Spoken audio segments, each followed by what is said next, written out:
السلام علیکم ورحمۃ اللہ وبرکاتہ الحمدللہ رب العالمین والصلاة والسلام علی اشرف الانبیاء والمرسلین نبینا محمد وعلی آلہ واصحابہ اجمعین وبعد۔ برادران اسلام، ماہ شعبان سیریز کے تحت ایک مسئلہ جو ہمارے سامنے ہے وہ بہت ہی زیادہ اہم ہے اور علمی بھی ہے، اور اسے بہت ہی زیادہ سنجیدگی کے ساتھ سمجھنے کی ضرورت ہے۔ 15ویں شعبان کی شب میں جسے لوگوں نے شب برات کا نام دے رکھا ہے، اس رات کے سلسلے میں یا اس رات کو ثابت کرنے کے سلسلے میں قرآن کریم کی اور خصوصیت کے ساتھ نامزد سورہ دخان کی ایک آیت کریمہ کو پیش کیا جاتا ہے۔ اس بات کو ثابت کرنے کے لیے سورہ دخان کی دو آیتیں، آیت نمبر 3 اور 4 کو پیش کیا جاتا ہے، اور اس سے یہ ثابت کرنے کی کوشش کی جاتی ہے کہ یہ دیکھو اللہ تبارک و تعالیٰ کے کلام کی آیت کریمہ کے اندر بھی شب برات کا تذکرہ ہے۔ تو شب برات کا تذکرہ تو براہ راست نہیں ہے، لیکن شب برات یعنی 15ویں شعبان کی رات کے ذریعے سے اس آیت کریمہ کی تفسیر ملتی ہے۔ یہ بات بہت سارے لوگ بیان کرتے ہیں۔ آئیے ذرا دیکھتے ہیں اس کی حقیقت کیا ہے۔ میرے بھائی، اس کی حقیقت اللہ تبارک و تعالیٰ قرآن کریم کے اندر فرماتا ہے، سورہ دخان کے اندر، اِنَّا أَنزَلْنَاهُ فِي لَيْلَةٍ مُبَارَكَةٍ إِنَّا كُنَّا مُنذِرِينَ فِيهَا يُفْرَقُ كُلُّ أَمْرٍ حَكِيمٍ۔ یہ آیت کریمہ، یہ دونوں آیتیں سورہ دخان کی ہے، 3 اور 4 نمبر کی آیتیں ہیں۔ یہ اللہ فرماتا ہے، بے شک ہم نے اسے اتارا ہے فی لیلۃ مبارکہ، ایک بابرکت رات کے اندر۔ کس کو اتارا ہے؟ قرآن کریم کو۔ بے شک ہم نے اس قرآن کریم کو اتارا ہے ایک بابرکت رات کے اندر۔ انا کننا منذرین، بے شک ہم آگاہ کرنے والے ہیں، ڈرانے والے ہیں، تنبیہ کرنے والے ہیں۔ فیہا یفرق کل امر حکیم، اس رات کے اندر، اس بابرکت رات کے اندر ہر حکمت والے معاملے کا فیصلہ کیا جاتا ہے۔ ہر حکمت والے معاملے کا فیصلہ کیا جاتا ہے، یعنی اس کا معاملہ طے تمام کیا جاتا ہے، حتمی کیا جاتا ہے۔ یہ آیت کریمہ، یہ دونوں آیتیں ہیں سورہ دخان کی۔ اب کہا جاتا ہے کہ ان دونوں آیتوں سے مراد، اس بابرکت رات سے مراد، لیلۃ مبارکہ سے مراد کیا ہے؟ کہتے ہیں اس سے مراد شعبان کی 15ویں تاریخ کی رات ہے، شعبان کی 15ویں شب ہے، اس سے مراد۔ اور اسی کے اندر یہ بات بیان کی جا رہی ہے کہ قرآن کریم کو اس بابرکت رات میں اتارا گیا ہے، 15 شعبان کی رات ہے، اور اسی 15 شعبان کی رات میں ساری چیزوں کے، ہر حکمت والے معاملے کے فیصلے کیے جاتے ہیں، اور جو فیصلہ اس میں ہو جاتا ہے، نہ اس میں کمی کی جاتی ہے، نہ اس میں زیادتی کی جاتی ہے۔ یہ بات جو بیان کی جاتی ہے، یہ اکرمہ، حضرت اکرمہ کے واسطے سے رحمۃ اللہ علیہ، حضرت اکرمہ کے واسطے سے اس بات کو بیان کیا جاتا ہے کہ اکرمہ نے اس آیت کریمہ کی تفسیر میں، ان دونوں آیت کریمہ کی تفسیر میں یہ بات بیان فرمائی ہے کہ اس سے مراد شعبان کی 15ویں شب ہے، اور اسی شب کے اندر سال کے معاملے کو حتمی کیا جاتا ہے، کون زندہ رہے گا، کون مرے گا، اس کا فیصلہ کیا جاتا ہے۔ ایسے ہی میرے بھائیوں، میرے بزرگوں، حج کرنے والا کون ہے اسے لکھا جاتا ہے، اور پھر اس کے بعد جو طے ہو جاتا ہے اس میں کسی کا اضافہ بھی نہیں ہوتا، اور اس میں کسی کی کمی بھی نہیں کی جاتی، یعنی جو ہوتا ہے فائنل ہو جاتا ہے، اس میں کسی بھی طرح کی کمی بیشی نہیں کی جاتی ہے۔ یہ بات بیان کی جاتی ہے۔ میرے بھائیوں، آئیے ذرا دیکھتے ہیں کہ اکرمہ کی اس روایت کا کیا حکم ہے، اس کا کیا مسئلہ ہے۔ اکرمہ، بہرحال ہم جانتے ہیں کہ اکرمہ کا اپنا ایک مقام ہے، اور انہوں نے تابعی ہے، یہ حضرات صحابہ کرام کی ایک جماعت سے انہوں نے روایت بھی کیا ہے، اور 40 سال تک انہوں نے علم حاصل کیا ہے، اور یہ بہرحال فتوے دیا کرتے تھے، علماء تابعین میں سے ہیں، اس میں کوئی شک نہیں ہے۔ مدینے میں رہنے والے تھے، مکہ میں بھی رہ چکے تھے، لیکن بہرحال مکہ مدینے کے باسی ہو گئے تھے، وہاں کے رہنے والے، اور اپنے زمانے میں تفسیر کے ایک بڑے عالم اور امام تسلیم کیے جاتے تھے، اور ثقہ ہیں، اعتبار ہیں، معتبر ہیں، اس میں کوئی مسئلہ نہیں ہے۔ بہرحال خلاصے کلام اس کا یہ ہے کہ جب یہ ثقہ لوگوں سے روایت کریں تو پھر ثقہ ہیں، قابل اعتبار ہیں، کوئی مسئلہ نہیں ہے۔ اچھا، تو حضرت اکرمہ رحمۃ اللہ علیہ کی اس تفسیر کی کیا حقیقت ہے؟ حافظ ابن کثیر رحمۃ اللہ علیہ کی تفسیر جب ہم دیکھتے ہیں، تفسیر ابن کثیر، تو آیت کریمہ کا تذکرہ کرنے کے بعد، یعنی یہ دونوں آیتیں جو ہیں سورہ دخان کی، اس کے بعد اللہ تبارک و تعالیٰ کے کلام کی آیت کریمہ کی تفسیر میں حافظ ابن کثیر کہتے ہیں اس سے مراد لیلۃ القدر ہے۔ اس سے مراد 15 شعبان کی رات نہیں ہے، بلکہ اس سے مراد قدر کی رات ہے، شب قدر ہے، جو رمضان کے اندر آتی ہے، شعبان میں نہیں آتی، بلکہ 15 شعبان کی جو بات کہی گئی ہے اس کی کوئی بھی دلیل نہیں ہے۔ کہتے ہیں اس سے مراد شب قدر ہے۔ دلیل کیا ہے؟ خود اللہ تبارک و تعالیٰ کا کلام ہے، انا انزلناہ فی لیلۃ القدر، بے شک ہم نے اس قرآن کریم کو لیلۃ القدر میں اتارا ہے۔ یہاں اللہ نے فرمایا انا انزلناہ فی لیلۃ مبارکہ، ہم نے اس کو ایک بابرکت رات میں اتارا ہے۔ جو بابرکت رات ہے وہ وہی رات ہے جس کو قدر کی رات کہا گیا ہے۔ قدر کی رات میں اللہ تبارک و تعالیٰ نے قرآن کریم کو اتارا ہے، اور یہ قدر کی رات شعبان میں نہیں ہے بلکہ رمضان میں ہے، جیسا کہ اللہ تبارک و تعالیٰ کا کلام صاف صاف اعلان کرتا ہے، شہر رمضان الذی انزل فیہ القرآن، ماہ رمضان ہے وہ جس میں قرآن کریم اتارا گیا ہے۔ تو رمضان کے مہینے میں قرآن کریم اتارا گیا ہے تو حتمی طور پر وہ بابرکت رات رمضان کے اندر ہے، نہ کہ شعبان کے اندر۔ صریح آیت کریمہ ہے، اور یہ ساری آیتیں اللہ کے کلام کی صاف صاف بتلاتی ہیں کہ یہ قدر والی رات، بابرکت رات شعبان میں نہیں ہے بلکہ رمضان کے اندر ہے، کیونکہ اللہ کا کلام صاف کہتا ہے کہ قرآن کریم کو اللہ تبارک و تعالیٰ نے رمضان میں اتارا ہے۔ اگر یہ رمضان کی تعین قرآن کریم میں نہ ہو جاتی، سنت میں نہ ہوتی، تو یہ اشکال رہتا کہ بابرکت رات رمضان میں بھی ہو سکتی، شعبان میں بھی ہو سکتی ہے، لیکن یہ بالکل حتمی ہے، اللہ کا کلام کہتا ہے، اللہ تعالیٰ فرماتا ہے کہ ہم نے قرآن کریم کو ماہ رمضان کے اندر اتارا ہے۔ میرے بھائیوں، تو یہ بات طے ہے۔ اچھا، اس کے علاوہ بے شمار روایتیں ہمارے سامنے موجود ہیں جس سے معلوم پڑتا ہے کہ قرآن کریم جو ہے، قرآن کریم ماہ رمضان میں اتارا گیا ہے، ماہ رمضان کی قدر کی رات میں اتارا گیا ہے۔ میرے بھائیوں، تو ماہ رمضان کی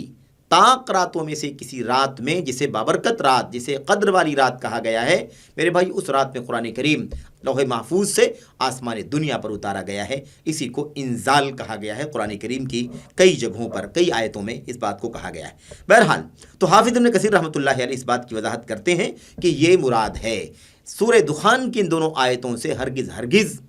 شعبان کی 15ویں تاریخ مراد نہیں ہے۔ حضرت اکرمہ کی یہ بات قرآن کریم کے خلاف ہے، قرآن کریم کے خلاف ہے، سورۃ القدر کے خلاف ہے، سورہ بقرہ کی آیت کریمہ شہر رمضان الذی انزل فیہ القرآن کے صریح خلاف ہے۔ صحیح بخاری مسلم کے اندر بے شمار صحیح روایتیں جو موجود ہیں ان ساری روایتوں کے خلاف ہے، اس لیے یہ معاملہ حضرت اکرمہ کا شاذ مسئلہ ہے، یہ قابل اعتبار نہیں ہے۔ اسی لیے آگے کہتے ہیں جس نے یہ بات کہی ہے کہ اس سے مراد شعبان کی 15ویں شب ہے، جیسا کہ اکرمہ سے مروی ہے، فقد ابعد النجعہ،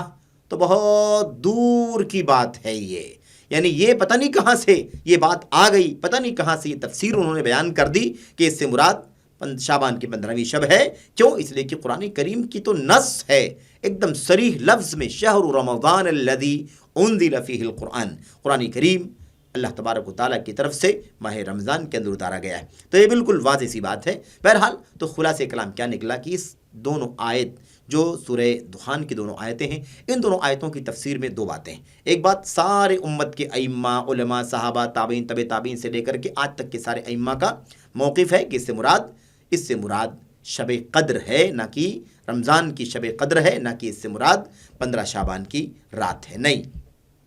جبکہ ایک دوسرا قول جو ہے وہ اکرمہ کا ہے، اور اکرمہ کہتے ہیں اس سے مراد شعبان کی 15ویں شب ہے۔ راجح، صحیح اور مستند بات یہی ہے کہ اس سے مراد ماہ رمضان کی شب قدر ہے،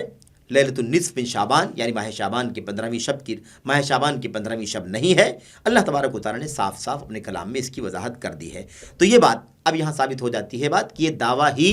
دعویٰ ہی درست نہیں ہے، اور پوری امت میں حضرت اکرمہ کے سوا یہ بات کسی نے نہیں کہی ہے۔ حضرت اکرمہ رحمۃ اللہ علیہ کا اپنا یہ قول ہے، اور جو کتاب اللہ کی آیتوں کے خلاف ہے، اللہ کے نبی علیہ الصلوۃ والسلام کی حدیث کے خلاف ہے، اس لیے یہ دعویٰ درست نہیں ہے، یہ دعویٰ باطل ہے۔ لوگ جو دعویٰ کرتے ہیں کہ اس سے مراد شعبان کی 15ویں شب ہے، یہ دعویٰ جھوٹا ہے، دعویٰ باطل ہے، کیونکہ قرآن کریم کی صریح نص کے خلاف ہے، اور بلا شبہ کتاب اللہ کے جو خلاف ہے، حق کے خلاف ہے، وہ باطل ہے، احادیث صحیحہ کے جو خلاف ہے وہ بھی باطل ہے۔ اور یہی وجہ ہے کہ امت کے محققین نے سلف سے لے کر کے خلف تک آج تک سبھی لوگوں نے یہ بات کہی ہے کہ یہ بالکل ہی کتاب و سنت کے خلاف مسئلہ ہے کہ شعبان کی 15ویں شب اس آیت کریمہ سے مراد لیا جائے۔ بابرکت رات سے مراد ماہ رمضان کی شب قدر ہے۔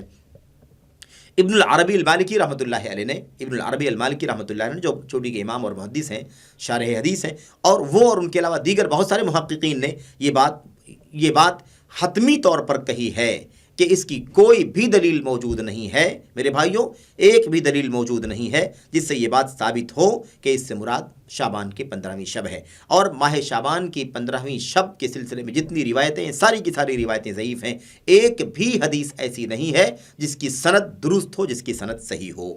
تو یہ بات بہت ہی واضح ہے میرے بھائیوں، اس لیے بہت تعجب کی بات ہے، حیرانی کی بات ہے کہ ایک مسلمان اس موقف کو پکڑ کر کے بیٹھ جائے جو صریح قرآن کریم کے خلاف ہے، صریح سنت رسول صلی اللہ علیہ وسلم کے خلاف ہے، اس کی کوئی بھی مستند دلیل موجود نہیں ہے۔ اس لیے میرے بھائیوں، میرے بزرگوں، خلاصہ کلام اس کا یہ ہے، خلاصہ کلام اس تمام باتوں کا یہ ہے کہ اللہ سے دعا کرتے ہیں کہ اللہ تبارک و تعالی ہمیں اور آپ کو یہ سمجھنے کی توفیق عطا فرمائے کہ ماہ شعبان کی 15ویں شب کی فضیلت میں کوئی بھی روایت ثابت نہیں ہے،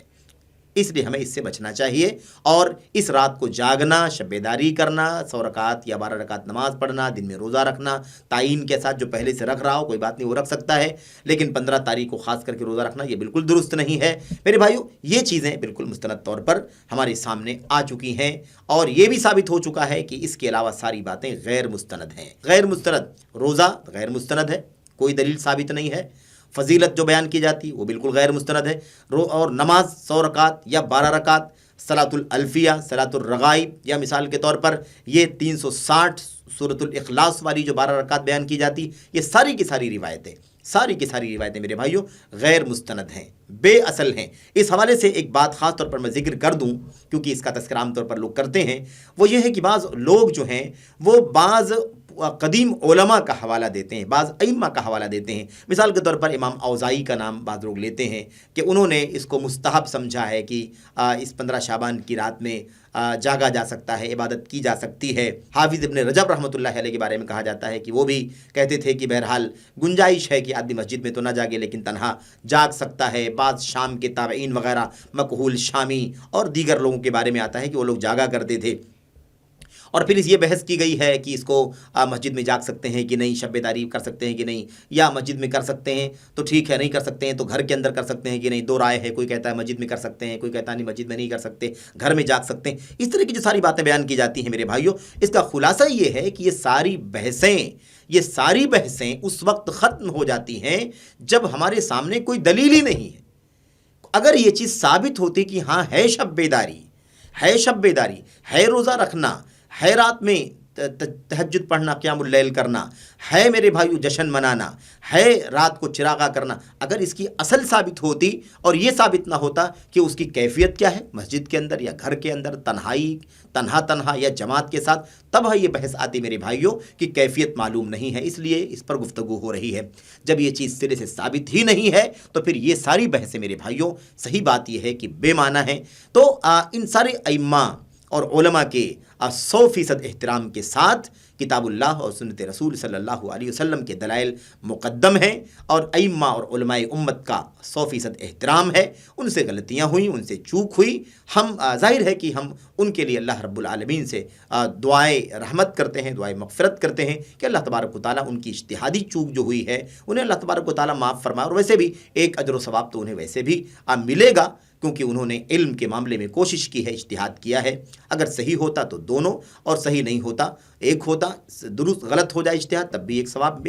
ایک اجر ملتا ہے۔ لیکن میرے بھائیوں، کتاب اللہ اور سنت رسول صلی اللہ علیہ وسلم کے دلیل کے مقابلے میں ہم کسی کے قول کو نہیں پیش کر سکتے۔ چوٹی کے ائمہ، محدثین، علماء، فقہا، کسی بھی فن کے وہ ماہرین ہوں، کبار ہوں، قدیم ہوں، جدید ہوں، کسی کی بات بھی میرے بھائیوں کائن من کان، کوئی بھی ہو سکتا ہے، کتاب و سنت کے صریح دلائل کے مقابلے میں کسی کی بات کو بھی حجت نہیں بنایا جا سکتا۔ اللہ سے دعا ہے کہ اللہ تعالیٰ ہمیں اس کے مطابق عمل کرنے کی توفیق عطا فرمائے، اور صحیح کتاب اللہ کی آیتوں، سنت رسول کے مطابق ثابت ہونے والا جو موقف ہے اسی کو اپنانے کی توفیق عطا فرمائے۔ آمین رب العالمین، وصلی اللہ وسلم وبارک علی نبینا محمد وعلی آلہ وصحبہ اجمعین، والسلام علیکم ورحمۃ اللہ وبرکاتہ۔